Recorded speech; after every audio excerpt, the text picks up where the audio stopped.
बड़ी जानकारी दे दे। आजीवन कारावास की सजा का ऐलान, उम्र कैद की सजा का ऐलान मुख्तार अंसारी को लेकर किया गया है और इंतजार हो रहा था क्या सजा दी जाती है मुख्तार अंसारी को। उम्र कैद की सजा, आजीवन कारावास की सजा मुख्तार अंसारी के लिए तय कर दी गई है। आपको याद दिला दे, ये जो हत्याकांड हुआ था इसमें मुख्तार अंसारी के साथ पूर्व विधायक अब्दुल कलाम, भीम सिंह, कमलेश सिंह, राकेश श्रीवास्तव का भी नामजद नाम था और मुख्तार अंसारी लगातार इससे बचने की कोशिश करते हुए नजर आए थे। लेकिन 31 साल बाद यह बड़ा फैसला, दोषी करार मुख्तार अंसारी को दिया गया अवधेश राय हत्याकांड मामले में और उम्र कैद की सजा सुना दी गई है। 1991 में ये जो हत्याकांड हुआ इसमें सीबीसीआईडी ने चार्जशीट दाखिल कर दी और जो चार्जशीट दायर की गई उसके बाद ट्रायल की शुरुआत होती है। ये मामला मुख्तार अंसारी से जुड़ा था, इसीलिए प्रयागराज की एमपी एमएलए कोर्ट में इसे ट्रांसफर किया गया। फिर 2020 में सरकार ने हर जिले में एमपी एमएलए कोर्ट का गठन किया और उसके बाद केस वापस वाराणसी एमपी एमएलए कोर्ट भेजा गया, जिसमें आज दोषी करार दिया गया मुख्तार अंसारी को और सजा का ऐलान किया गया। 3 अगस्त 1991 को अवधेश राय की जो हत्या की गई थी उस मामले में आजीवन कारावास की सजा का ऐलान किया गया है मुख्तार अंसारी को लेकर। बड़ी खबर है, इसमें 2 आरोपियों की मौत हो चुकी है। मुख्तार अंसारी बांदा जेल में और जो दूसरा आरोपी भीम सिंह गाजीपुर जेल में बंद है। जो नामजद इसमें आरोपी कमलेश सिंह और अब्दुल कलाम, ये वो 2 लोग हैं, 2 आरोपी जिनकी इस मामले में मौत हो चुकी है। अब इस मामले में बड़ा फैसला एमपी एमएलए कोर्ट की तरफ से अवधेश राय हत्याकांड में सजा का ऐलान करते हुए मुख्तार अंसारी को उम्र कैद की सजा सुना दी गई है। अवनीश विद्यार्थी इस पर और ज्यादा जानकारी के साथ इस वक्त जुड़ चुके हैं। अवनीश, 31 साल बाद न्याय की उम्मीद लगाए बैठा परिवार, मुख्तार अंसारी को आजीवन कारावास की सजा का ऐलान। जी हाँ, बिल्कुल बिल्कुल। बहुत लंबा वक्त इस पूरे मामले को लगा और जिस तरीके से इस मामले में सजा का ऐलान हुआ है, देखिए समझना होगा कि अजय ऐलान हुआ है। देखिए समझना होगा कि अजय राय या अवधेश राय का जो परिवार था वो भी परिवार काफी रसूखदार था, राजनीति में लगातार उनकी दखल थी, पैठ थी। खुद 5 बार विधायक रह चुके थे अजय राय, तब जाकर के इस मामले की वो पैरवी कर पाए। अभी थोड़ी देर पहले मेरी वकीलों से भी बात हो रही थी, बहुत लंबी जिरा आजीवन जेल में बिताना होगा। अब उसके खिलाफ क्या रास्ते हैं उनके लिए बताओ कि क्या अपलेट कोर्ट है, ऑनरेबल हाई कोर्ट है, ऑनरेबल सुप्रीम कोर्ट है, तो वाया अपलेट कोर्ट ऑनरेबल हाई कोर्ट जाएंगे। उसके बाद जो भी होगा कोर्ट 6 महीना और जेल में रहेंगे। टोटल क्या फैसला सुनाया? टोटल यही है कि उनको उम्र जो है जेल में बिताएंगे, उम्र कैद या जिसको आजीवन कारावास करते हैं वो अब सजा उनको 302 में दिया गया है। ऑनरेबल कोर्ट ऑफ जेल में है तो क्या उम्र कैद माइनस होगी? नहीं, देखिए अब देखिए जुर्माना लगाया गया है। देखिए 1 लाख जुर्माना उसमें लगा है और 145 में 20,000 रुपया जुर्माना लगा है और 20,000 जुर्माना नहीं देते तो 3 महीना और जेल में। तो इस जी देखिए ऐसा नहीं है कि वो कंपनसेट होगा। आजीवन कारावास का इंटरप्रिटेशन अलग है और आजीवन मतलब आजीवन कारावास होता है। शासन बाद में नेक चलनी पे वो अलग इशू है। जेल मैनुअल के आधार पे जो आप बड़े बड़े केसेस में देखे हैं कि मुलजिम बाहर आए हैं, तो ये कैसा केस होगा, शासन इसको किस रूप में लेती है, तो जिस प्रकार से इनका आपराधिक इतिहास है इनको कोई रेमेडी नहीं मिलेगी, ऐसा मन ये सवाल उठ रहा है कि चूंकि मुख्तार अंसारी पहले से ही जेल में, तो जो उन्होंने सजा काट ली है क्या वो उसमें माइनस होगी या उतनी सजा? देखिए ऐसा है कि इनको 4-5 अन्य मामलों में भी सजाएं हुई हैं, तो जो अन्य सजाएं हैं वो उस पे उनको उसमें कंपनसेट हो सकता है, लेकिन इसमें आजीवन कारावास जो अब कोर्ट में इसको जो आगे जब जाएंगे वो क्या अपील में इसका ग्राउंड लेते हैं, जेल मैनुअल के हिसाब से उनको कैसे उसका दिन की गणना होगी, ये अलग विषय है। लेकिन अभी जो प्रथम दृष्टया जो कोर्ट ने आदेश दिया है उसमें पूरा जीवन उनको आजीवन जो है जेल में ही बिताना होगा। कितना जुर्माना लगा है?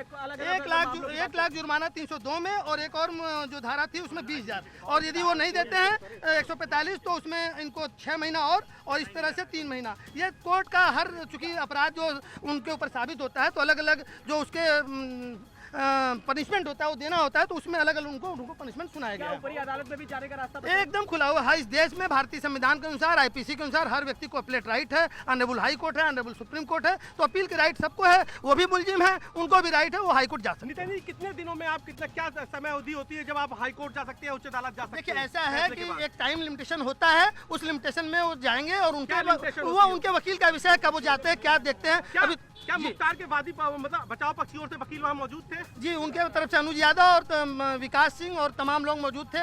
एडीजीसी जो थे वो थे विनय सिंह जी थे, डीजीसी पूर्व आलोक चंद शुक्ला थे। 4 लोगों ने आर्गुमेंट किया उनके तरफ से, मतलब अभियोजन की तरफ से और उनके पर्सनल वकील। मुख्तार क्या वीसी के जरिए जुड़ा था? हाँ, वीसी के जरिए उनका चेहरा दिख रहा था और वो जो थे वो अपने को बेगुनाह, जैसा हर मुलजिम कहता है, अपने को बेगुनाह बता रहे थे। कोर्ट ने उस चीज को संज्ञान में नहीं लिया और उनको आजीवन कारावास पूरी तरह मुख्तार क्या रोते हुए भी मिले? नहीं, रोते हुए नहीं। उन्होंने एक चीज कहा कि मेरी उम्र ज्यादा हो चुकी है और उम्र ज्यादा हो चुकी है तो लिहाजा उनको कम से कम सजा। मुख्तार ने क्या उम्र का हवाला दिया आज? क्या कहा मुख्तार ने?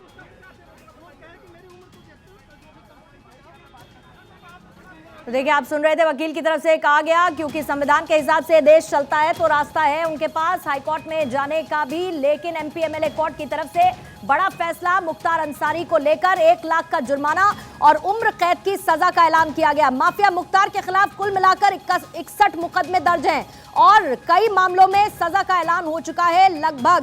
लगभग मुख्तार अंसारी का जो सियासी सफर रहा, देखिए जब मुख्तार अंसारी ने इस हत्याकांड को अंजाम दिया था तब वो सियासत में नहीं था और आज जब इस सजा का ऐलान हुआ तो वो सियासत से बेदखल हो चुका है।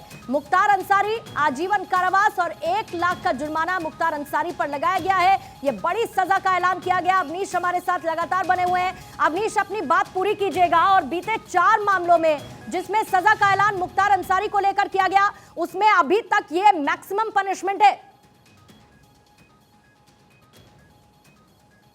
जी हाँ, बिल्कुल। मुख्तार को जितनी भी सजा हुई है उनमें ये सबसे बड़ी सजा है। आजीवन कारावास की सजा अदालत ने सुनाया है और हत्या का मामला था। 3 बड़े आरोप मुख्तार अंसारी पर उसके आपराधिक इतिहास में लगे। उसमें कृष्णानंद राय मामला जो सीबीआई कर रही थी, उस मामले में वो बरी हो गया था।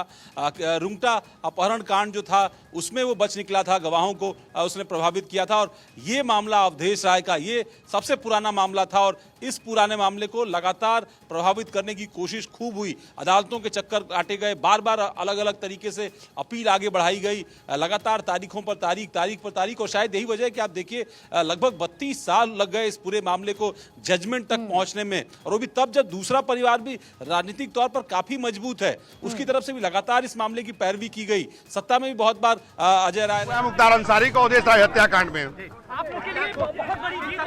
ये पहला नेताजी को ले आओ उधर।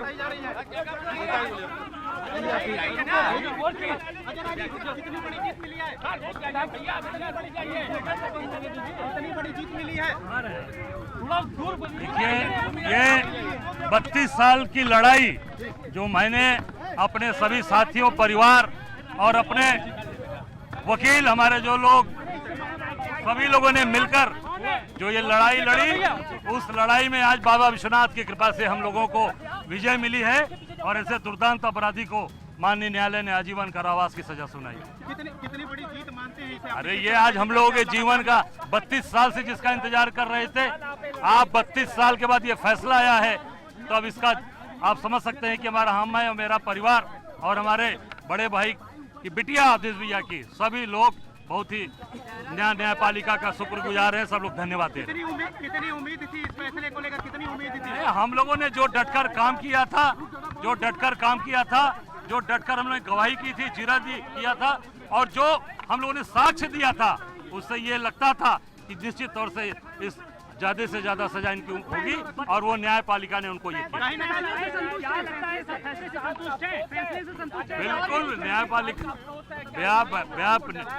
न्यायपालिका ने पूरी तरीके से जबरदस्त तरीके से निर्णय दिया है। हम न्यायपालिका के निर्णय का स्वागत करते हैं। क्या लगता है कि पूर्वांचल माफिया मुक्त होगा? इसकी बात हो चुकी है। निश्चित तौर से लड़ने वाला आदमी चाहिए, लड़ेगा, जो खड़ा रहेगा वो निश्चित माफियाओं से, अपराधियों के खिलाफ लड़ा रहेगा। और हम सब लोग, चाहे कोई सरकार रही हो, हम 32 साल से लड़ाई इनकी लड़ रहे हैं।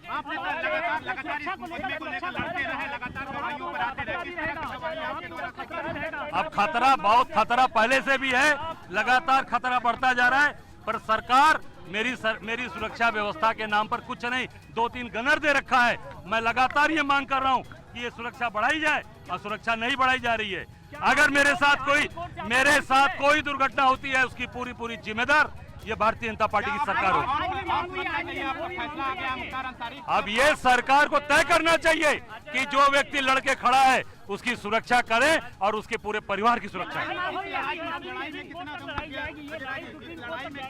अब ये सुप्रीम कोर्ट तक भी हम लोग लड़ेंगे, कहीं भी पीछे नहीं है। जो व्यक्ति 32 साल इंतजार कर सकता है तो आगे भी लड़ेगा, पीछे नहीं हटेगा।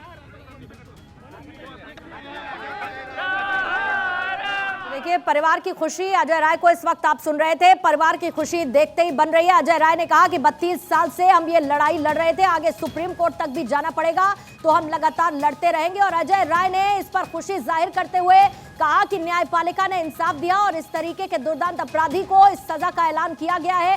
32 साल से ये लड़ाई जारी थी जिसमें आज हमें न्याय मिला है। और अवनीश, मुझे याद आता है अजय राय का वो स्टेटमेंट भी जिसमें उन्होंने कहा था कि सरकारें आई, सरकारें गई, हम लड़ते रहे हैं और आगे भी लड़ते रहेंगे। जरा एक बार फिर से वापस से रिवाइंड करूंगी इस पूरे एपिसोड को। वो वक्त था जब अजय राय और खुद अवधेश राय घर के गेट के बाहर खड़े थे और अजय राय के सामने अवधेश राय को गोलियों से भून दिया गया था।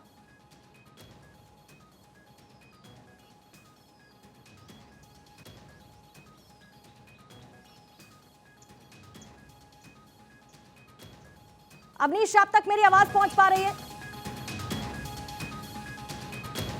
जी हाँ, बिल्कुल बिल्कुल, आपने जिस वाकये को दोहराया है वो बिल्कुल ऐसे ही घटना हुई थी और यही वजह रही कि अजय राय पर ये पूरे मामले में काफ़ी दारोमदार था। उनकी गवाही इस मामले में सबसे महत्वपूर्ण थी और अजय राय को डिगाने की भी खूब कोशिशें हुई। मसल पावर के माध्यम से भी प्रभावित किया गया, आर्थिक ताकत के माध्यम से भी प्रभावित करने की कोशिश की गई, राजनीतिक ताकत का भी इस्तेमाल किया गया ताकि अजय राय को प्रभावित किया जा सके। लेकिन अजय राय ने लगातार इस मामले की जो है कहीं ना कहीं लड़ाई लड़ी अपने भाई के हत्या के मामले में न्याय के लिए, और शायद यही वजह है कि वो आज मुकाम तक पहुंच पाए।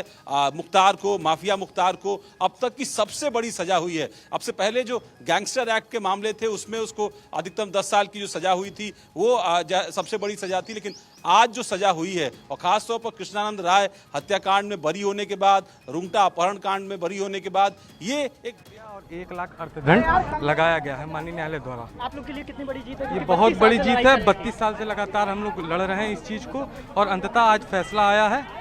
यही हम लोगों के लिए ढेर सारी। क्या आगे उच्च न्यायालय या सर्वोच्च न्यायालय में भी जाएंगे? जी जरूर जरूर, ये वादी मुकदमा है जहां ये पैरवी करेंगे, उनके साथ अगर हम लोग अपॉइंट होते हैं तो हम लोग भी लड़ेंगे। अब मुख्तार की तरफ से क्या स्टैंड हो सकता है? अब ये तो उनके वकील बताएंगे, उनके वकील बता सकते हैं। उच्च न्यायालय जा सकते हैं? अब स्वाभाविक है, जब यहाँ से सजा हुई है तो वो उच्च न्यायालय ही जाएंगे। आजीवन कारावास हो गया, 1 साल जो दंड हुआ है, वो किस तरीके से इसका विस्तार होगा? किस तरीके से विस्तार, ये यहाँ से इनको सेशन न्यायालय से आजीवन कारावास हुआ है, ये अपील के लिए हाई कोर्ट जा सकते हैं। इनके लिए मतलब रास्ता खुला हुआ है। जी, अवनीश भी लगातार हमारे साथ बने हुए हैं और सीधा इस वक्त न्यूज रूम चलेंगे। अमित मिश्रा इस वक्त हमारे साथ जुड़ चुके हैं। और अमित, ये वही है अवधेश राय हत्याकांड का आरोपी यानी कि मुख्तार अंसारी, बाहुबली, माफिया, विधायक, सियासत में एक लंबा सफर, जिसने इस केस से बचने के लिए केस डायरी तक को गायब करवा दिया था। लेकिन आज न्यायपालिका ने बड़ा फैसला सुनाते हुए मुख्तार अंसारी को उम्र कैद की सजा का ऐलान किया इस मामले में। और किसी ज़माने में मुख्तार का जो रसूख था ना पूर्णिमा, वो गाजीपुर से लेकर बनारस और तमाम उन इलाकों में यानी बलिया तक मुख्तार का रसूख माना जाता था। मुख्तार बाहुबली बने और उस क्रम में वो रेलवे कॉन्ट्रैक्टर के तौर पर जाने जाते थे। कई सारे जो वहाँ रेलवे के ठेके होते थे उसमें मुख्तार या तो शामिल होते थे या खुद अपने लोगों को शामिल कराते थे और एक बड़ा कारोबार जो था वो साम्राज्य खड़ा किया उसने। और उसके बाद तमाम तरीके की वो चीज़ें जो एक अपराधी करता है, एक बाहुबली करता है, वो मुख्तार ने अपने ज़िंदगी में शामिल की। उसके बाद वो राजनेता बना और जो ये फैसला है, ये फैसला बहुत दिन पहले ही आना चाहिए था क्योंकि इसकी उम्मीद वहाँ लगातार अवधेश राय के परिजन कर रहे थे और निचली अदालत का ये फैसला है।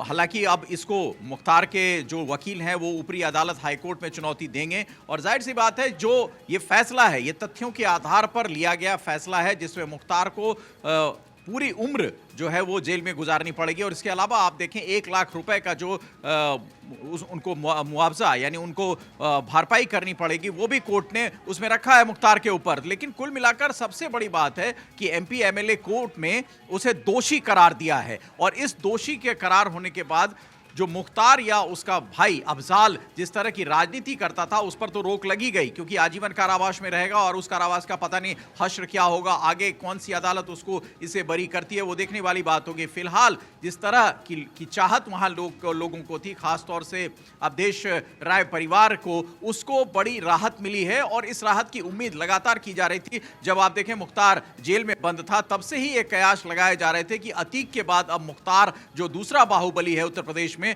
उस पर किस तरह नकेल कसी जाएगी। और आज मुख्यमंत्री योगी आदित्यनाथ का जन्मदिन है। न्यायालय का यह फैसला बड़ा फैसला माना जाएगा और खास तौर से मुख्यमंत्री योगी आदित्यनाथ की तरफ से जब वहां कैंपेन हो रहा था और भारतीय जनता पार्टी चुनाव में थी तब से यह कहा जा रहा था कि सबसे ज्यादा जो सुधार होगा वो लॉ एंड ऑर्डर का होगा। उसके बाद आप देखें तमाम माफियाओं या जो गलत तरीके से मकान बने थे उन पर बुलडोजर चले और ये तमाम चीजें प्रक्रिया में आई। अतीक का उदाहरण उसके लिए एक बड़ा उदाहरण माना गया और अब मुख्तार की बारी है। तो ऐसे जो माफिया हैं जो अपने आप को माफिया के तौर पर उत्तर प्रदेश की राजनीति में, उत्तर प्रदेश के समाज में रख रहे थे, राजा समझते हैं, न सिर्फ अपने आप को माफिया बल्कि वो अपने आप को राजा समझते हैं। और अवनीश यही हाल मुख्तार अंसारी का भी रहा है, क्योंकि मुख्तार अंसारी की दहशत, मुख्तार अंसारी का खौफ पश्चिमी यूपी में किस तरीके से फैला था वो सबने देखा। और शायद एक बानगी ये भी था कि पता नहीं मुख्तार अंसारी को सजा का ऐलान होगा या नहीं होगा। अवनीश मैं लौटती हूँ आपके पास।